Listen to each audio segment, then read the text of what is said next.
بسم اللہ الرحمن الرحیم الحمدللہ رب العالمین والصلاة والسلام علی خاتم النبیین۔ ناظرین محترم السلام علیکم ورحمۃ اللہ وبرکاتہ۔ پروگرام آپ کے مسائل کا حل لے کر آپ کا میزبان ڈاکٹر محمود غزنوی حاضر خدمت ہے۔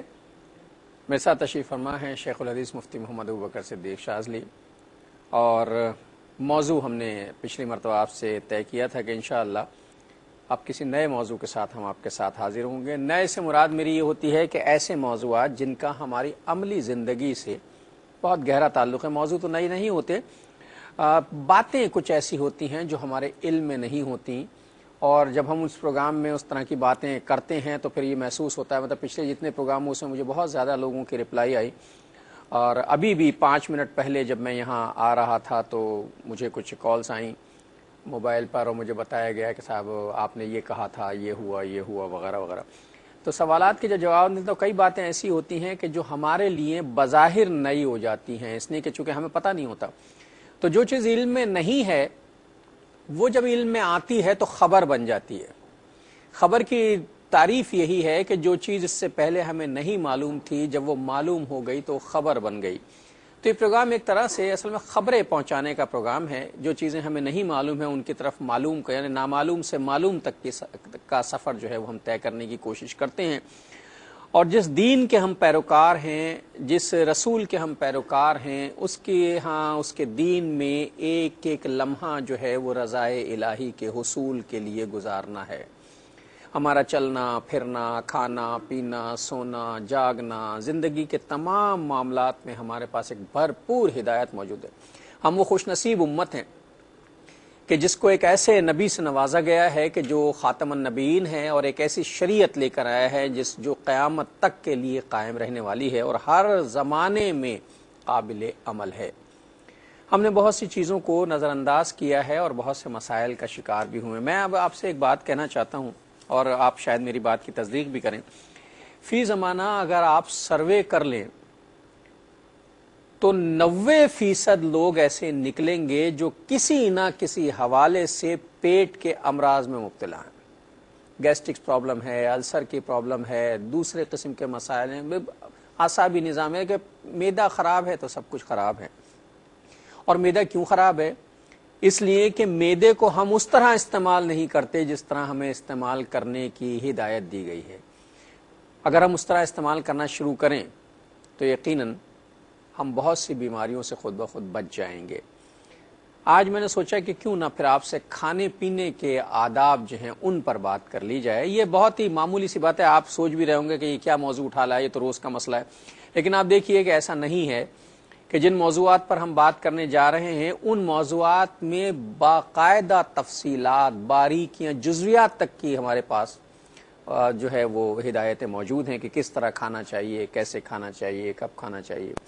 نبی کریم صلی اللہ علیہ وآلہ وسلم کی حدیث مبارکہ بھی راستے میں پڑھ رہا تھا تو آپ نے فرمایا کہ جو آدمی بسم اللہ الرحمن الرحیم پڑھ کے اپنے گھر میں داخل ہوتا ہے، شیطان اپنی ذریت یعنی اپنی اولاد، اپنے چیلوں سے یہ کہتا ہے کہ اب اس گھر میں تمہارے لیے رہنے کی جگہ نہیں ہے، تمہارا قیام تو گیا۔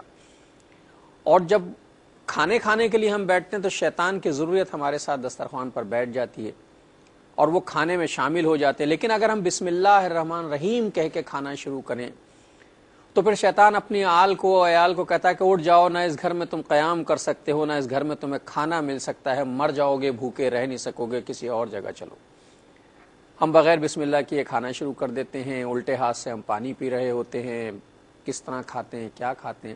تو ہم شریعت کے اعتبار سے کھانے کے آداب پر بات کر لیں۔ کیوں؟ ٹھیک ہے، چونکہ اب آپ تھوڑی دیر کے بعد کھانا کھانے کے لیے بیٹھیں گے اور میرے پاس بھی یہاں پینے کے لیے اللہ کی دی ہوئی نعمتیں موجود ہیں، تو ہم کھانے پینے پر بات کرتے ہیں اور پھر انشاءاللہ کوشش کرتے ہیں کہ کہاں تک اس پر بات ہو سکتی ہے۔ آئیے مفتی صاحب کی طرف چلیں۔ السلام علیکم مفتی صاحب۔ وعلیکم السلام ورحمۃ اللہ وبرکاتہ۔ کیسے ہیں آپ؟ الحمدللہ۔ چائے پی لی یا پی رہے ہیں؟ بس چل رہی ہے۔ چل رہی ہے۔ اچھا، ہم نے ڈسکس کیا کہ بھئی اب چونکہ کھانے پینے کا معاملہ ہے اور آج کل تو ہم کھاتے کم ہیں اور رزق برباد زیادہ کرتے ہیں، تو کھانے کے حوالے سے بات کر لی جائے اور ہمیں کس طرح کی ہدایت جو ہیں وہ شریعت نے دی ہے۔ تو میرا خیال ہے کہ کھانے کے آداب پر آپ ابتدائی گفتگو فرما لیں تو پھر سوالات تو میں خود ہی نکال لوں گا۔ أعوذ بالله من الشيطان الرجيم بسم الله الرحمن الرحيم الحمد لله رب العالمين والصلاة والسلام على سيد الأنبياء والمرسلين وعلى آله وأصحابه وأهل بيته وذرياته أجمعين والعاقبة للمتقين الحمد للہ یہ بات دنیا پہ آشکار ہے کہ اسلام ہی وہ واحد مذہب ہے جو انسان کو زندگی کے ہر شعبے میں رہنمائی کرتا ہے اور اسے مکمل ضابطۂ حیات بھی اس لیے قرار دیا گیا ہے کہ انسانی زندگی کا کوئی بھی ایسا گوشہ نہیں ہے جہاں پر آپ کو ہدایت نہ ملی ہو، رہنمائی نہ ملی ہو۔ تو کھانے کے حوالے سے بھی رسول اللہ صلی اللہ علیہ وسلم نے بہت ہماری رہنمائی فرمائی ہے۔ آپ علیہ الصلوۃ والسلام قرآن مجید فرقان حمید میں اللہ تبارک و تعالی نے رہنمائی فرمائی ہے، بلکہ ایک آیت طیبہ ہے کہ جس میں ارشاد فرمایا گیا کہ کلوا واشربوا ولا تسرفوا انہ لا يحب المسرفون، کہ اللہ تعالی ارشاد فرماتا ہے کہ کھاؤ پیو لیکن اسراف نہ کرو، ضائع نہ کرو۔ ہاں، اللہ تعالیٰ غیر ضروری فضول اسراف کرنے والوں کو پسند نہیں فرماتا۔ تو اس کے بارے میں ایک غیر مسلم طبیب کا قول میں نے پڑھا، کہا کہ تمہارے اس ایک آیت طیبہ میں پوری طب سمو دی گئی ہے، کیونکہ طب کے اعتبار سے تمام مرضوں کی ماں ہے وہ معدہ ہے، معدے کا مرض ام الامراض کہلاتا ہے۔ تو ہمیں اجازت دی گئی ہم کھا بھی لیں پی بھی لیں، مگر اسراف نہ کرو سے مراد یہ ہے کہ ضرورت سے زائد نہ کھاؤ، جتنی ضرورت تھی اتنی کھا لی جائے۔ تو اس ایک آیت طیبہ کے اس جملے میں پوری کی پوری طب سمو دی گئی ہے۔ پھر اور بھی دیگر آیات ہیں جن میں اللہ تبارک و تعالیٰ نے کھانے پینے کے حوالے سے بیان کیا۔ نبی علیہ الصلوۃ والسلام کی احادیث طیبہ میں شروع سے کھانے میں کیا کھانا چاہیے، کس طرح بیٹھنا چاہیے، کس طرح ہاتھ کو استعمال کرنا چاہیے، پہلے کیا پڑھنا چاہیے، بعد میں کیا پڑھنا چاہیے، کہاں سے ابتدا کرنی چاہیے، یہ سارے کے سارے آداب الحمدللہ بہت تفصیل کے ساتھ۔ اچھا، یہ جو آپ آیہ کریمہ کا ترجمہ آپ نے ارشاد فرمایا کہ کھاؤ پیو اللہ کا دیا اور رزق لیکن اسراف نہ کرو، ایک اسراف کی صورت تو یہ ہے کہ ہم ضرورت سے زیادہ کھا لیں، جی جی، مطلب 2 روٹی کی خوراک ہے اور ہم 3 روٹیاں کھا جائیں۔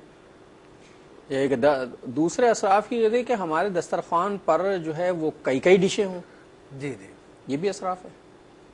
دیکھیں اس حوالے سے یہ اللہ تعالیٰ فرما ولا تسرفوا، تم اسراف نہ کرو۔ تو اگر ہم اس کو اصولی زبان میں گفتگو کریں تو ہم کہیں گے کہ یہ حکم مطلق ہے، یعنی کسی خاص سراؤنڈنگز کے ساتھ خاص نہیں ہے۔ کھانے کے معاملات جو بھی ہیں ان سب میں اسراف کے پہلو کو مد نظر رکھا جائے گا۔ تو وہ جو آپ نے بات بیان کی ہے کہ ضرورت سے زیادہ کھانا، تو وہ بھی واقعی اس میں داخلی آیت طیبہ کے تحت، اور وہ جو آپ نے بات بیان کی ہے کہ کھانے میں ایک کے بجائے کئی ڈشز ہوں، تو اس میں ایک حد تک تو ٹھیک ہے کہ ایک سے زیادہ انسان ڈشز استعمال کر سکتا ہے، جو کہ زینت کے زمرے میں آتی ہے شریعت کی اصطلاح میں، اور زینت جو ہے جائز ہے، لیکن اگر اس سے زیادہ دکھاوے کے زمرے میں جب آ جائے تو بہرحال وہ اسراف میں داخل ہو جائے گی اور وہ پھر شریعت مطالعہ اسے منع کرے گی۔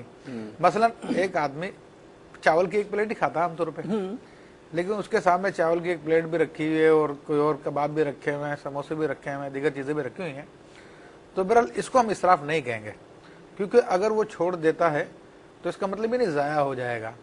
ممکن ہے کہ اہل خانہ کوئی اور کھا لے گا اس میں سے، ہاں، لیکن اگر اس کو اب چھوڑ کے آپ نے سمجھ لیا کہ جناب یہ تو جھوٹا ہو گیا، اب اس کو پھینک دینا ہے، پھینک دیا جائے، تو پھر بہرحال یہ ضرور اسراف ہے اور قرآن کے حکم کے خلاف ہے۔ شادی بیاہ کے موقعوں پر تو یہی ہوتا ہے نا؟ جی بالکل ایسا ہوتا ہے، مطلب یہ کہ 50 ڈشیں رکھی ہوتی ہیں، ایک تو یہ انتخاب کرنا مشکل ہو جاتا ہے کہ کھایا کیا جائے، اور وہ انتخاب کے چکر میں جو اسراف ہو رہا ہوتا ہے، ہر آدمی جو ہے وہ ایک پلیٹ کر لاتا ہے، اور ہم تو شادی بیاہ کے موقع پر کھانے کے بھی ساتھ یہ صورتحال کرتے ہیں۔ مطلب میرا خیال ہے، میری ذاتی رائے ہے، اور ممکن ہے کہ آپ اس سے اتفاق کریں کہ جتنا کھانا ہمارے شادی حالوں سے یا گھریلو شادی اور یہ تقریبات سے ضائع ہوتا ہے، اتنا کھانا اگر محفوظ کر لیا جائے تو 100-150 آدمی اس علاقے کے جو ہیں بھوکے سونے سے بچ جائیں گے، جتنا کھانا ہم پھینکتے ہیں۔ میرے بھائی کتنے لوگ تو بیچارے بھوک کی وجہ سے مر جاتے ہیں، روٹی نصیب نہیں ہے لوگوں کو، اور ہم 5 ڈشیں تو ہم نے کھانے پہ رکھی ہوتی ہیں، لوگ نالیوں کا پانی پی رہے ہیں، کچرے سے بین کر کھانا کھا رہے ہیں لوگ، کچرے سے بین کر، مطلب یہ تو آپ کا مشاہدے میں روز کی بات ہوگی۔ حدیث کریمہ میں آتا ہے کہ نبی کریم صلی اللہ علیہ وسلم تشریف لائے تو آپ علیہ الصلوۃ والسلام نے روٹی کے ٹکڑے کو پڑا ہوا دیکھا، تو آپ علیہ الصلوۃ والسلام نے اس روٹی کے ٹکڑے کو صاف کر کے کھا لیا۔ اور آپ نے پھر روٹی کا ادب کرنے کا حکم دیا اور فرمایا کہ یہ اللہ تبارک و تعالیٰ کی نعمت ہے، مفہوم عرض کر رہا ہوں، جب یہ کسی قوم سے بھاگتی ہے تو پھر واپس نہیں آتی ہے. تو یعنی ناشکری کی وجہ سے اگر روٹی کی ہم قدر چھوڑ دیں گے تو پھر وہ اللہ تبارک و تعالیٰ اپنی اس نعمت کو ہم سے لے لے گا اور اس کے اثرات ظاہر ہیں. ناظرین محترم، یہ جو مفتی صاحب نے حدیث کا مفہوم بیان کیا کہ جس نے اس روٹی کی قدر نہیں کی، ہم تو رزق کی قدر نہیں کرتے نا، بھوسی ٹکڑے جو ہیں وہ بک رہے ہوتے ہیں 2-2 روپے کلو، روٹیاں جو ہیں وہ سڑکوں پہ پڑی ہوتی ہیں، ہم کچرے پہ ڈسٹ بن میں ڈال دیتے ہیں روٹی اٹھا کے. جس نے روٹی کی قدر نہیں کی اس قوم سے یہ روٹی بھاگ جاتی ہے، اسے ملتی نہیں. ذرا اپنے بارے میں، یعنی میرے بارے میں، اپنے بارے میں اور اپنی قوم کے بارے میں ذرا سوچئے. آج آدمی صرف روٹی کی تگ و دو میں ہے اور روٹی اس سے روز بروز دور ہوتی جا رہی ہے. میں ایک کالر سے بات کرتا ہوں، آپ ذرا سوچئے اس پر. السلام علیکم. السلام علیکم. وعلیکم السلام ورحمۃ اللہ وبرکاتہ. جی میری بہن بھائی میرا سوال ہے، جی اگر خامد بیوی کو کہہ دیتا ہے کہ اللہ کی قسم آپ میرے سے فارغ ہیں اور بیوی پھر بھی گھر میں رہتی ہے نہیں جاتی، اب خامد کہتا ہے اس کے لیے میرے لیے اس کا کیا کفارہ ہے، کیا ادا کرنا چاہیے اس کو؟ تم مجھ سے فارغ ہو؟ قسم اٹھا کے کہتا ہے آپ میرے سے فارغ ہیں آپ چلی جائیں، لیکن بیوی نہیں جاتی گھر رہتی ہے، اس کے لیے کیا ہوگا؟ دوسرا میرا سوال یہ ہے کہ کوئی چیز جو گم ہوئی ملتی ہے اگر وہ بیچ کے اگر پیسے مدرسے کو یا کہیں مسجد میں دے دیے جائیں تو وہ نہیں ہے صحیح ہے کہ ضرورت فقیر کو دیے جائیں یا کسی بیوہ یتیم کو نہیں دے سکتے تو اس کا حقدار ہو؟ ٹھیک ہے، بات کرتے ہیں اس پر. اس پر مجھے ایک بات اور بھی یاد آ گئی. چلیے پہلے مفتی صاحب ان کے سوال کا جواب پہلے دے دیں. شوہر نے یہ کہہ دیا کہ کہا کہ میں قسم کھا کر کہتا ہوں آپ آج سے فارغ ہیں. جی جی. تو کیا یہ دیکھیں بات یہ ہے کہ لفظ فارغ احتمال کئی رکھتا ہے، اس میں طلاق کا احتمال بھی پایا جاتا ہے کہ میں تمہیں نکاح کی قید سے آزاد کر چکا ہوں اس لیے فارغ ہو، اور یہ بھی ہو سکتا ہے کہ آج کے کاموں سے فارغ ہو، آج کے کاموں سے فارغ ہو یا آئندہ تمہیں میں کوئی ذمہ داری نہیں دوں گا، آپ فارغ ہیں جو چاہے کرتے رہیں. تو اب اس کی نیت مجھے تو نہیں معلوم، تو اس لیے میں کوئی اس پہ حکم بھی نہیں دے سکتا. تو وہ صاحب جنہوں نے یہ لفظ کہے ہیں وہ حلفیہ طور پہ بیان دیں گے کہ ان کی نیت یہ تھی، تو اسی کے مطابق فیصلہ کیا جا سکتا ہے. اس جملوں پہ فیصلہ نہیں ہو سکتا. جی جی جی. تو یہ اپنی صحیح رہ رہی ہیں، گلٹی ہونے کی ان کو ضرورت نہیں ہے. جی جی. اچھا مفتی صاحب، یہ گمشدہ چیز یہ کہتی ہیں کہ گمشدہ چیز کا مالک نہیں ملے یا کچھ ہو تو کیا اسے فروخت کر کے وہ پیسے کسی غریب کو دے دیے جائیں، مسجد میں دے دیے جائیں، تو کیا یہ درست نہیں ہوگا؟ دیکھیں بات یہ کہ فقیر کو دینے کے لیے کہا گیا، اور میری بہن کے ذہن میں فقیر کا تصور جو اسلامی تصور ہے وہ واضح نہیں ہے. ہمارے یہاں پہ فقیر گداگر کو کہتے ہیں جو سڑک پہ بیٹھا ہوا. جی ہاں، وہ تو اس کا پیشہ ہے. ہاں، لیکن ہم جب کہتے ہیں تو ہم کہتے ہیں فقیر شرعی کو دے دیں. ہمارے 2 لفظ ہوتے ہیں، صرف فقیر نہیں ہوتا، شرعی فقیر ہوتا ہے.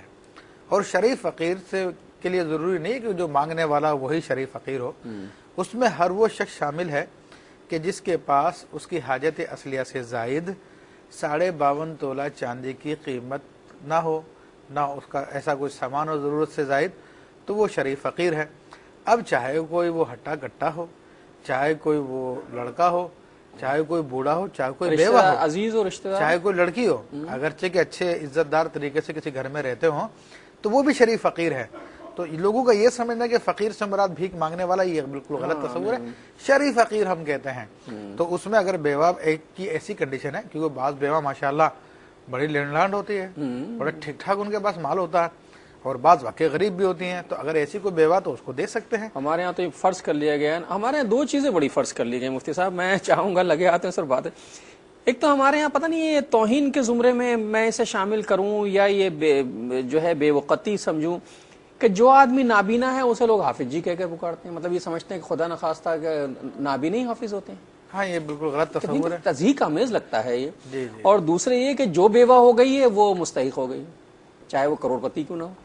میں ذرا ایک کالر سے بات. السلام علیکم. السلام علیکم. ہیلو، السلام علیکم. جی بہن، کیا حال ہے بھائی؟ الحمدللہ. آپ خیریت سے ہیں؟ آواز آ رہی ہے آپ کو صحیح؟ جی جی بالکل آ رہی ہے. ہاں میں خیریت سے ہوں. میرا سوال تھوڑا لمبا ہے بھائی. اچھا کر لیجئے، بس ایسے کیجئے گا کہ میں سمجھ بھی لوں اور 2-4 پوائنٹ لکھ بھی لوں. جی جی جی. یہ نا میرے نا 10 سال پہلے کی بات ہے. تو میرے میاں کو نا میری نند کے داماد نے زیور دیا تھا کچھ، تو جیسے انہوں نے دیا نا مجھے پکڑایا تو میں نے رکھ دیا. میں نے نہیں دیکھا کہ کتنے تولے ہیں، کتنی چیزیں ہیں.